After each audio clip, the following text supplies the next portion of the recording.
Pessoal, de volta com o Semicast. Ricardo, como é que você tá? Tudo em paz, Carlinhos. Tudo bem. Ricardo, há pouco mais de uma semana, você, depois de conversar com várias fontes, você fez um post no seu blog, no Cada Boas, Minuto. viu? Boas fontes, né? Você fez um post no seu blog, no Cada Minuto, falando sobre o acordão. Até fazendo uma meia-culpa e dando novas Porque eu não informações. aceitava, né? E dando novas informações. Aí depois a gente gravou um semicast sobre isso. O assunto tomou conta do noticiário local. Inclusive, pessoal, não tem problema, mas dê crédito, né? Dê crédito. É um trabalho, é difícil, a gente conversa, o Ricardo apura, enfim. Aí a gente fez o Semicast. Muitas pessoas falaram sobre isso. O noticiário todo se baseou nisso, mas os principais personagens, os cabeças do acordão, se mantiveram em silêncio. Em Uhum. completo silêncio. E aí a pergunta é óbvia, Ricardo. O que quer dizer o silêncio dos responsáveis pelo Uhum. acordão? É, em primeiro lugar, esse silêncio é intencional, né?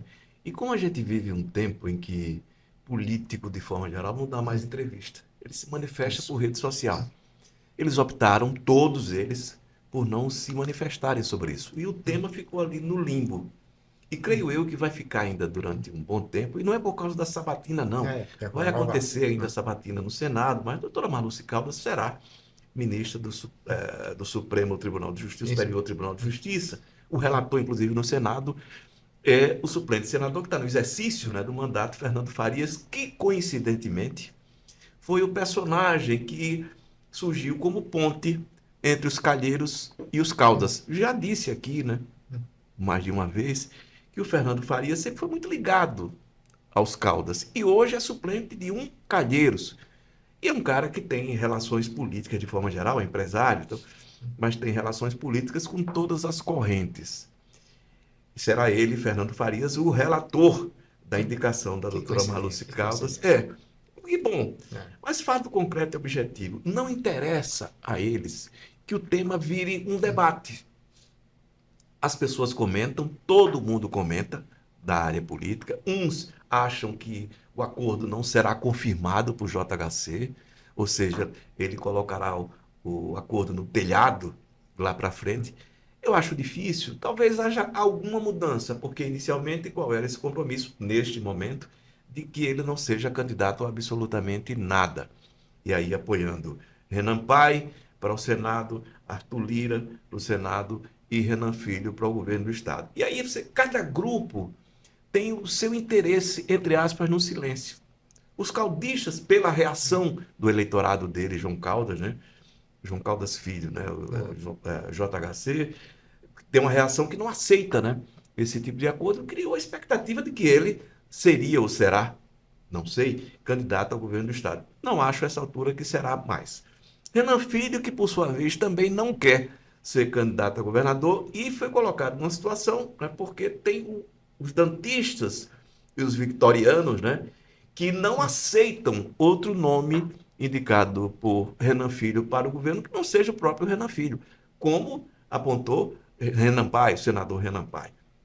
Então, todos esses grupos têm interesse no silêncio. E Arthur Lira, que se mantém também absolutamente em silêncio, porque ainda tem uma articulação em curso, que é o fato de que ele terá, muito provavelmente, como suplente, alguém indicado por JHC. Quem será, eu não sei. Mas a expectativa é essa. Então, quanto menos barulho, quanto menos procelas se formarem em torno desse tema, para eles melhor. A questão está resolvida? Está. Até segunda ordem, repito, acordo em política, enfim, tem a consistência, como diria o Carlinhos, né, de uma geleia. Mas essa geleia pode endurecer com o tempo, seja pela frieza, enfim, pelo frio. Então. Mas, objetivamente, a todos os grupos envolvidos interessa que o tema não entre no debate do dia a dia, do cotidiano. Entrou, mas também pode fugir. Porque outras questões irão surgir e temos um ano ainda até as convenções partidárias que vão definir quem será candidato a quê. Mesmo a história da migração do JHC do PL para o PSB não tem data marcada para acontecer. ela vai acontecer, ele vai sair, soube inclusive que se ele não sair, será expulso do PL por conta da reação dos bolsonaristas de forma geral, revoltados, indignados com ele por conta do acordo, mas o acordo está firmado. Firmado e avalizado pelo presidente Luiz Inácio Lula da Silva, que, aliás, começou a crescer de novo, né, nas pesquisas de intenção de voto, aliás, na aprovação, né, do governo, graças também, né, ao Eduardo Tarifaço, né? Eduardo Tarifaço Bolsonaro E e o novo petista, né? Donald Trump. Donald Trump, pois é, porque termina sendo um cabo eleitoral. O Carlinhos gosta dessa história, né? Os bolsonaristas de boné viraram os grandes militantes da candidatura do presidente Lula à reeleição. Vamos em frente. Então, é muito tempo para que esse tema entre em debate e defina, por exemplo, quem vai ser suplente de quem será o vice e quem será o candidato a governador. Repito, Renan Filho não tem mais interesse em ser candidato. Entedia, gente. 8 anos no governo do Estado é problema também. É bom, mas é ruim, como o diretor Jobim. E é ruim, mas é bom, né? Por outro lado, em Brasília, como ministro, hoje dos transportes, ou até, enfim, eu sei que essa é uma aspiração dele, né? Como candidato a vice do Lula, né? Ele se livraria, entre aspas, dessa condição de candidato a governador do Estado. A assessoria dele ia dizendo, olha, ele comunicou ao Lula, o próprio senador Renan Paes já disse que ele comunicou ao Lula que vai se afastar. Não acho que a intenção seja se afastar para ser candidato a governador. Mas se não for ele, vai ser quem? Seguramente não vai ser Isnaldo Bulhões ou outra pessoa do grupo, Rafael Brito, indicado por ele. Tem que ser alguém da confiança absoluta de Marcelo Vitor, assim como Paulo Dantas, que era o nome mais confiável para ele, Marcelo Vitor, e se tornou governador por essa condição, tampão, e depois se reelegeu, independentemente das circunstâncias e condições. Agora são Dantas e Marcelo Vitor dizendo, ou é você ou escolhemos nós. É o chamado plano B. Existe, o plano B é este. Se não for Renan Filho, eles escolhem outro nome. E outra coisa, se eles escolheram outro nome, contra quem? JHC não sendo candidato. Alfredo Gaspar, muito dificilmente, que é um nome que de fato de peso pelo voto espontâneo, mas Sim. Na capital, né? Principalmente. Quem seria adversário de um nome indicado pela dupla? Quem? Então, Quem? Então, Marcelo Vitor e Paulo Dantas talvez seja a maior ameaça ao cordão. Eles não aceitam o JHC. Já deixaram claro isso. Esse é o ponto. Para Renan Pai e Renan Filho. Não aceitam. Eles não participam. Não é que eles não aceitem. Né? Enfim, se o acordo está feito, está feito. Então, o JHC não sendo candidato, tudo bem. Mas eles não participam desse acordo. Não se dão.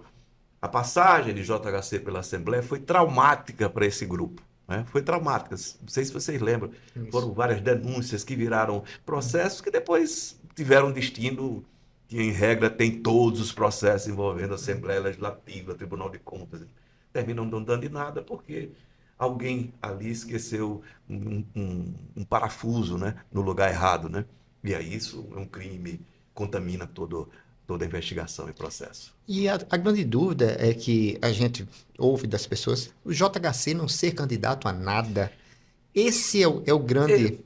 Ele pode, vamos lá, imagine que ele pode ser até candidato a deputado federal. Pode. Mas e o pai vai para onde? Ou a esposa? A gente já gravou um semicast sobre isso, né? Pois Porque é. ele tem toda uma... A família causa. Mas, enfim, ele pode imaginar passar 4 anos deputado federal.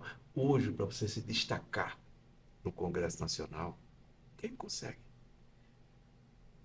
É difícil. Gente, não é fácil hoje. Cada deputado federal tem, durante o mandato das emendas, 300 milhões de reais. São 75 milhões por ano de emendas.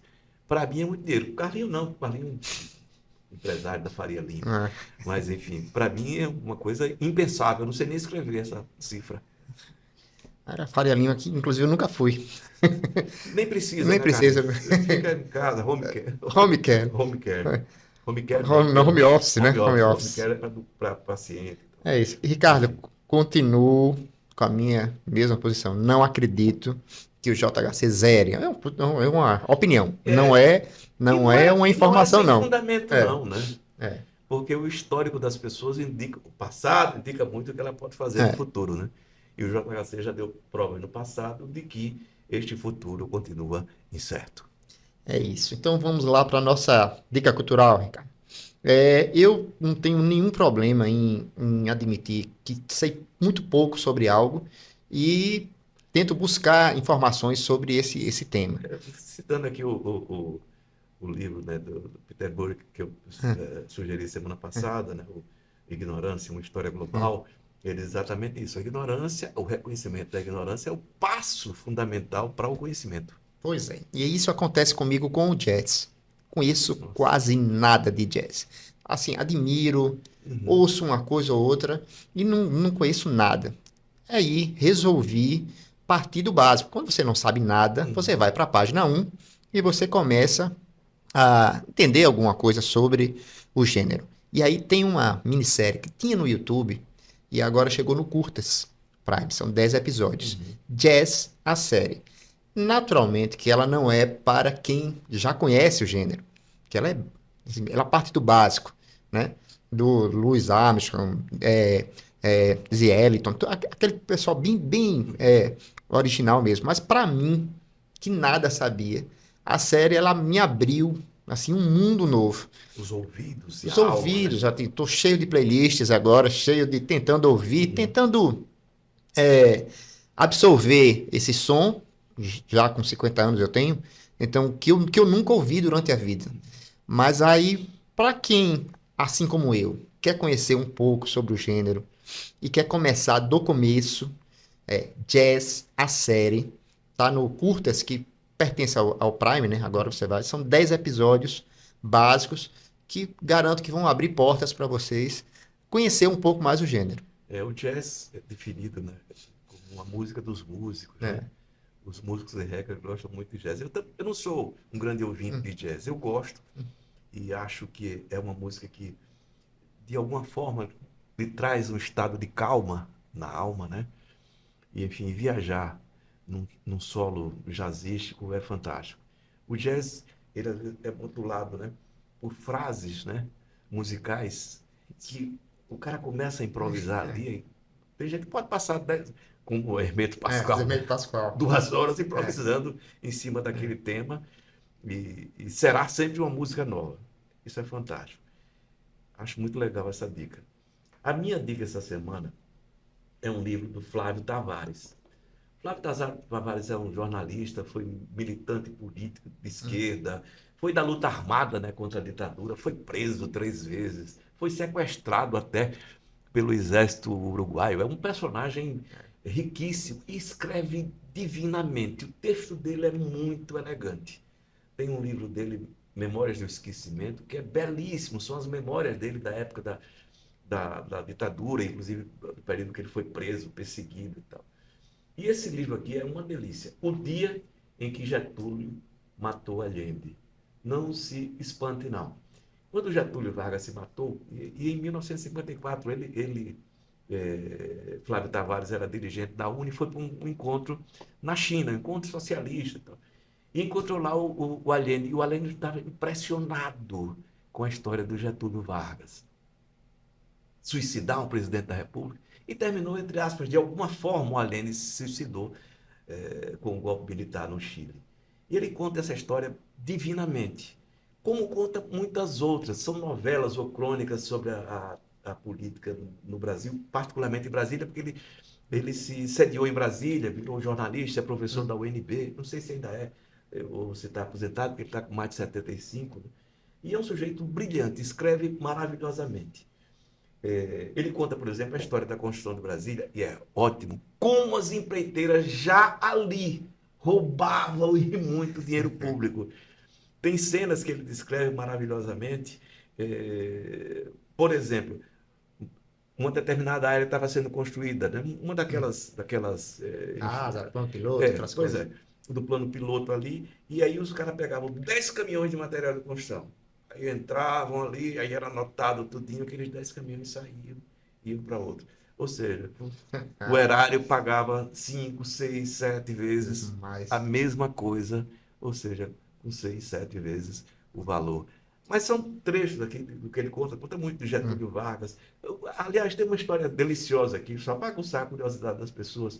É sobre o Armando Falcão. sim, Lembra do Armando lembro. Falcão? Nada a É, declarar, o ministro da é. Justiça, censor, duríssimo. E ele mostra que ele era um personagem que, na época do governo do Juscelino, que ele foi ministro Foi. do Juscelino, né? Ele arranjava garotinhas para o presidente da República. Era a função dele. Pois é. É Ele isso. fazia isso porque ele tinha. E ele fazia questão de espalhar os laços dele. E esse sujeito virou um cara durão, né, moralista na época da ditadura. Que coisa, hein? Tá É. vendo, Cristiano? Seja assim, não. Não, jamais. Até hoje, isso acende, faz você acender na política, viu? Pois Essa, é. essa função, a Exatamente. função original dele. Conheço alguns personagens que passaram por isso. Ricardo, tanto eu gostei da sua dica que eu já pedi. O Ricardo trouxe aqui o livro, eu olhei, e eu comprei na Amazon, vou dar aqui, ó. Por menos de R$ 50, até 8 de julho tá, até 8 de agosto tá essa promoção, eu vi ali. 43, né?